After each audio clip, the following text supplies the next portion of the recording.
Good morning, welcome to T news. నీ కుమార్ దామెరా. ముందుగా headline చూద్దాం. మరోసారి రాష్ట్రానికి బీజేపీ సర్కారు డోకా.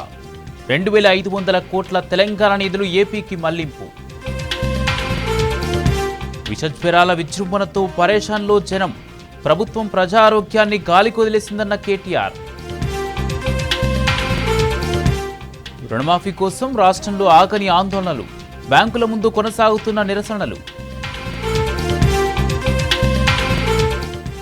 కాంగ్రెస్ పార్టీ శాంతి భద్రతలను నాశనం చేస్తోంది. చర్యలు తీసుకోవాలని డీజీపీకి కేటీఆర్ ఫిర్యాదు. హైడ్రా పరిధి కట్టడాల కూల్చివేతలపై ఎన్నెన్నో సందేహాలు. కొన్నింటిని వదిలి మరికొన్నింటిని తొలగింపు ఏంటన్న ప్రశ్న. సావరిన్ గోల్డ్ బాండ్లకు స్వస్తి పలికే యోచనలో కేంద్రం. చెల్లింపుల భారంతో అమ్మకాలు నిలిపివేసే దిశగా చర్యలు.